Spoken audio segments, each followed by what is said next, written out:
Apalagi kan Bapak ini kan jomblo sekarang. Ceweknya. Jadi jangan sampai juga teman-teman yang lain ini modusnya mereka monitoring padahal Bisa. Apalagi Pak Jutio Mawan yang kadip. Saya secara pribadi meronta-ronta Pak.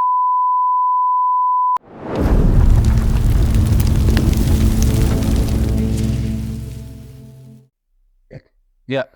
Jadi teman-teman saat ini kita mau ngobrol-ngobrol dulu cerita-cerita dulu sama salah seorang pejabat PPK. Ya meskipun saya juga pejabat PPK, tapi kita akan sedikit berdiskusi lah terkait dengan persiapan kita ini menjelang pilkada di bulan November. Ini kurang lebih lagi 8 bulan ini kita mau melaksanakan kegiatan sebuah pesta demokrasi di mana kita akan menentukan siapa pemimpin daerah kita.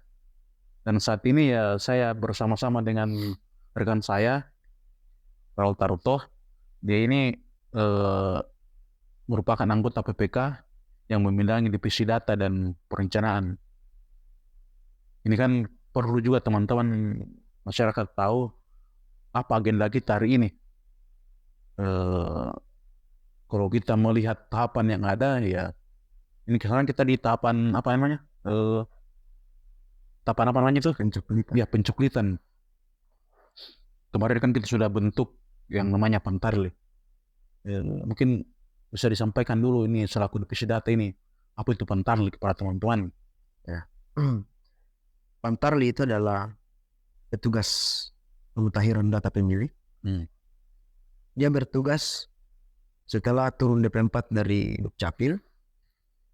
Pantarli ini bertugas untuk kemudian mendatangi rumah-rumah warga yang data pemilih yang turun tadi, kemudian mencocokkan apakah betul data yang dikirim tadi itu sesuai atau ada beberapa ya data yang mungkin harus dirubah ya. Iya.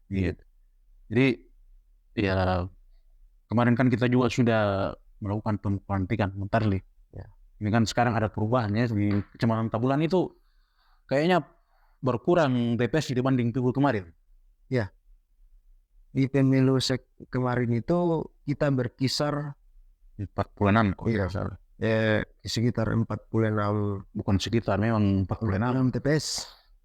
Sekarang sekarang kita cuma di angka 40 TPS. Berarti ada pengurangan dari 46 menjadi ke 42, berarti berkurang sekitar 4 TPS. Ini mungkin karena apa kira-kira, ini kan mungkin perlu disampaikan kepada masyarakat juga kenapa ada pengurangan. Ya, kemarin di salah satu BIMTEK kemarin. BIMTEK ya. Iya, di apa? Yang awalnya kita di pemetaan TPS. Iya, pemetaan TPS. Kemarin di pemilu kan angka pemilih itu yang itu di sekitar maksudnya maksimal dalam sebuah TPS itu sekitar 300 orang. Betul, 300. Ya, itu kemarin waktu pemilu. Sekarang di tahapan pilkada itu sudah bertambah di kisaran 600. Sampai 600, 400 sampai 600. Jadi itulah yang menyebabkan banyak kemudian TPS-TPS yang dilebur karena hal itu, tapi tetap mempertimbangkan letak geografis. Iya, karena memang letak geografis ini menjadi salah satu penentu juga. Ya. Karena ya kalau kita lihat kan khususnya di Kecamatan Tabulan ini, secara geografis ini banyak desa-desa yang berjauhan. Ya. Kemudian akses jalan juga kurang baik. Ya. Makanya itu yang menjadi perhitungan, meskipun sebenarnya dalam sebuah TPS itu pemilihnya di bawah 300, di bawah 600, tapi tetap dia sesuai dengan jumlah TPS waktu pemilih kemarin karena pertimbangan itu. Karena kan kasihan juga warga kalau misalnya dia harus jauh datang ke TPS, kayak di Pangandaran kan ada beberapa TPS yang cukup jauh ya, tidak mungkin dijangkau. Ini juga menjadi persoalan, makanya ada perubahan jumlah TPS kemarin. Ini kan kita sekarang sudah di tahapan ini. Kemarin kan kita sudah melakukan pelantikan Pantarli itu. Ya. Jumlah Pantarli kita sekarang berapa ini? Ya, seperti jumlah TPS ya. TPS tadi 42 orang. Berarti tidak ada yang 40 orang. Kan kemarin kan penyampaian dari KPU itu kalau misalnya TPS yang di atas 400 itu harus 2 Pantarli. Ya. Tapi kan kalau kita tabungan tidak ada ya. Tidak ada. Kalau datanya Bapak ini tidak ada ya? Tidak ada. Sampai hari ini memang setelah kita audit bersama dengan PPS dan sampai hari ini memang tidak ada, dan seperti itu. Memang tidak sampai di situ. Tidak lebih dari 400. Tidak lebih dari Tetap 400. satu per TPS. Ya. Ya, ini juga perlu untuk kita ketahui bersama bahwa tidak ada ya data pemilik kita yang lebih dari 400 per TPS. Ya ini kemudian ini kan kemarin kita melakukan tahapan perekrutan Pantarli. Itu kalau dari informasi dari aturan yang kita dapat itu Pantarli harus apa? Adakah kriteria khusus? Iya.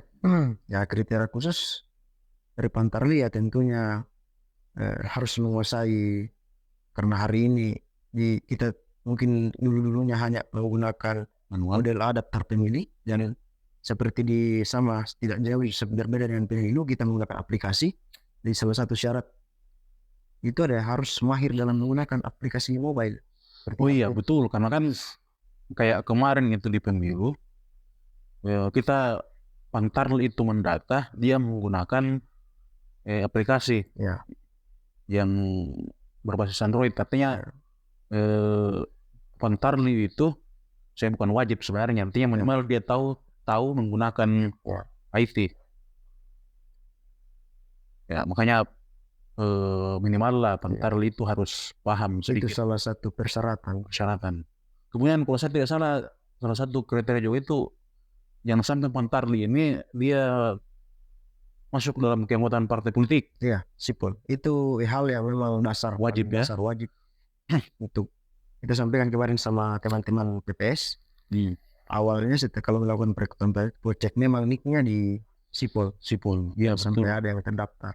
Dan yang sampai sebentar kalau misalnya Pantarli yang masuk ini dia terdaftar sebagai anggota partai politik, ya bahaya juga, karena yang sampai ini menjadi masalah nantinya. Kalau mereka masuk ke anggota partai dan direkrut jadi penyelenggara, karena memang pada prinsipnya penyelenggara itu ya harus netral. Artinya netral, kemudian dia tidak terlibat dalam partai politik dan tidak memihak kepada salah satu calon. Tapi memang betul-betul harus profesional dalam bekerja dan menjaga integritas kita sebagai penyelenggara.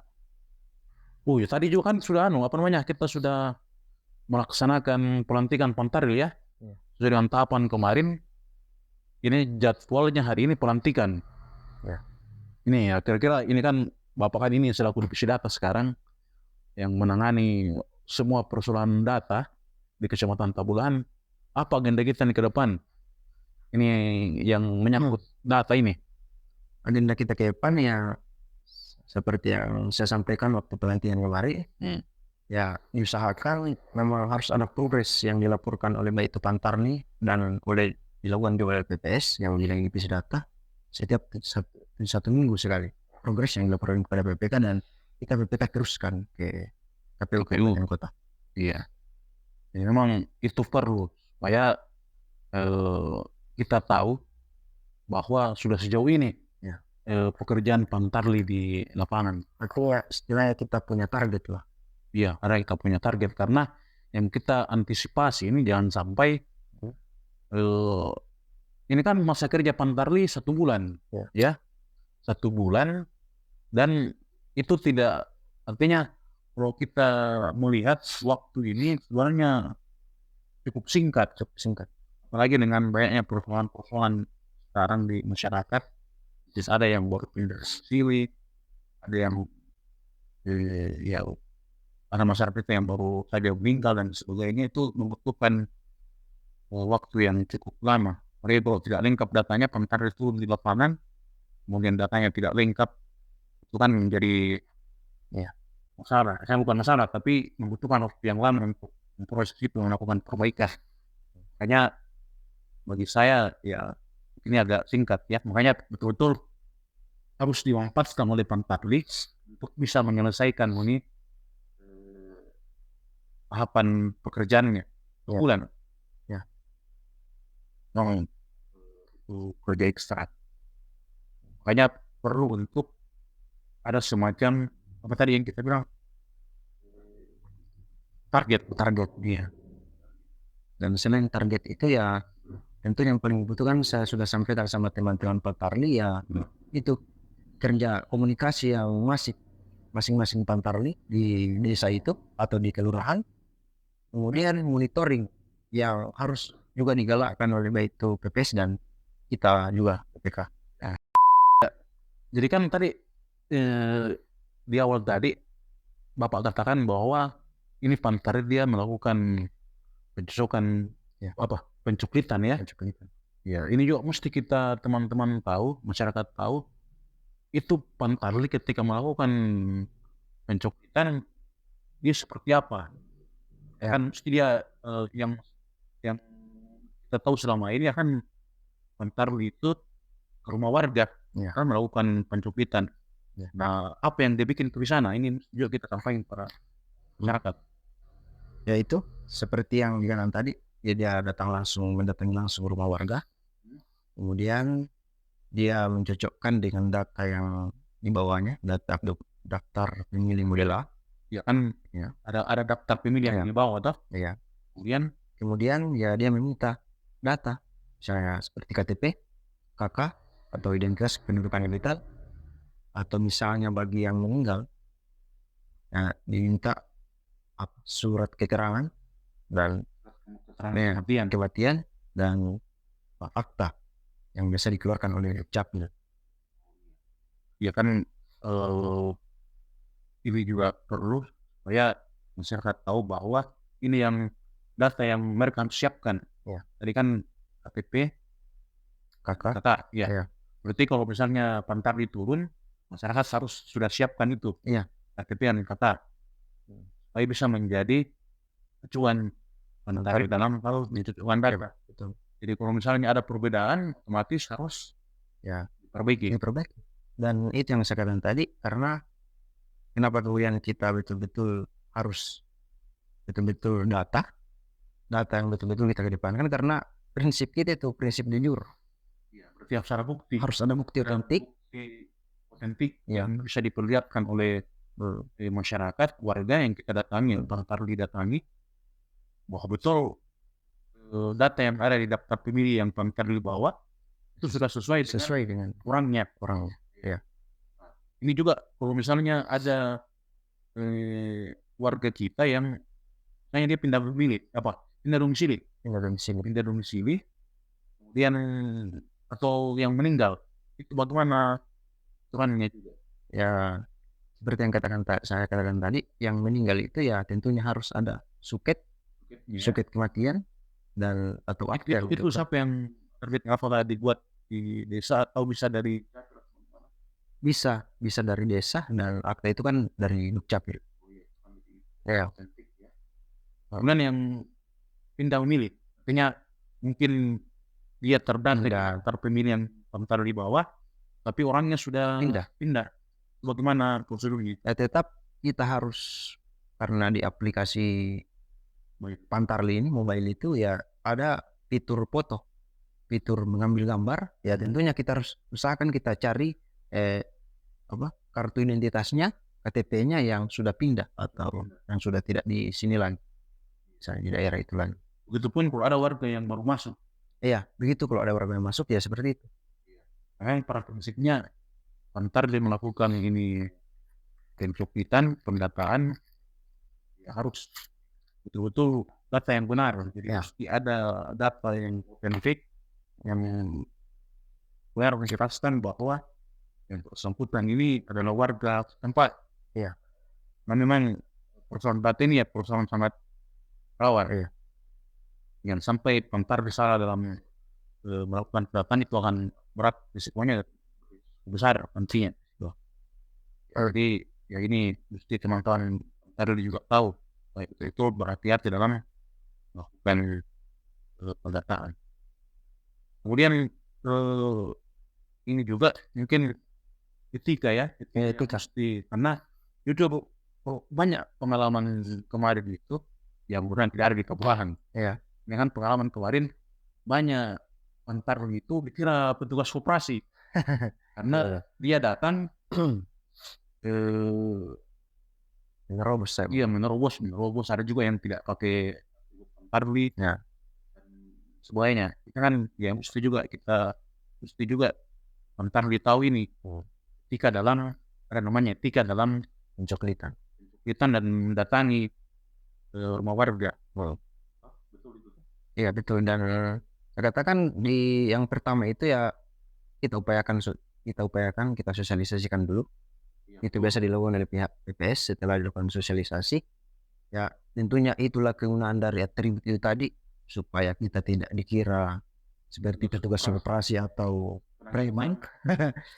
Kemudian itu ya setelah itu ya itu tadi yang tadi ramah menyampaikan bahwa saya adalah seorang panitia pemilihan data pemilih yang tentunya memakai ID card yang tentunya warga sudah bisa baca. Betul. Ya. Jadi ya jangan juga Pantarli itu masuk ke rumah warga, tiba-tiba masuk duduk, saya ini petugas Pantarli, ya, atau saya ini mau mendata. Itu kan banyak. Apalagi ya ini kan khususnya di Kecamatan Bulan ini kan ya kebanyakan keluarga besar. Iya. Terkadang mungkin karena persoalan kedekatan emosional kita sudah tidak terlalu perhatikan namanya etika. Ya, ini sekarang kan ya kita harus betul-betul memperhatikan. Iya, karena ya seperti saya katakan, kita tetap harus mengedepankan etika, karena ya meskipun seperti yang dikatakan tadi bahwa meskipun kita secara emosional kedekatan kita sudah memang karena keluarga mungkin, tapi yang itu karena kita adalah betul-betul seorang pendata, yang akan mendata penyelenggara pemilu, ya tentunya harus mengedepankan etika sebagai seorang penyelenggara. Kemudian ini juga perlu ini masalah Pantarli itu sebelum turun mereka juga harus minimal soan lah kepada pejabat di situ. Iya. Izin bahwa yang turun. Ya, di samping minta izin ya tetap biasanya Pantarli sampaikan kepada Pak Dusun misalnya atau RW RT, ya saya akan mendatangi rumah warga, tolong sampaikan ya supaya warga tidak kaget. Nah, berapa ini? Nggak menyala deh.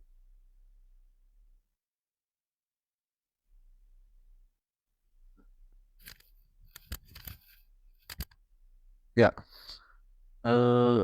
apa tadi dibahas ini?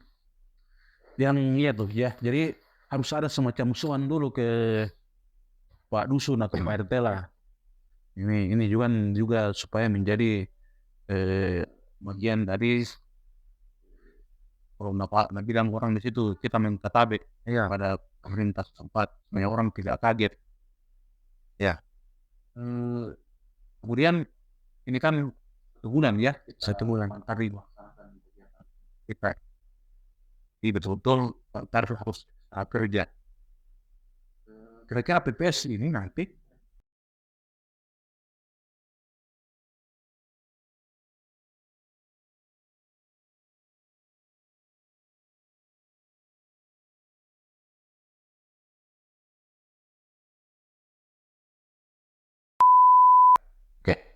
ya, jadi tadi kan kita sudah bahas ini masalah Pantarli ini tugas-tugasnya, terus masalah Pantarli kita sudah bahas. Ini juga perlu kita tahu kalau PPS itu selama tahapan pencoklitan ini apa ya tugasnya? Apa yang bikin ini Pak PPS ya?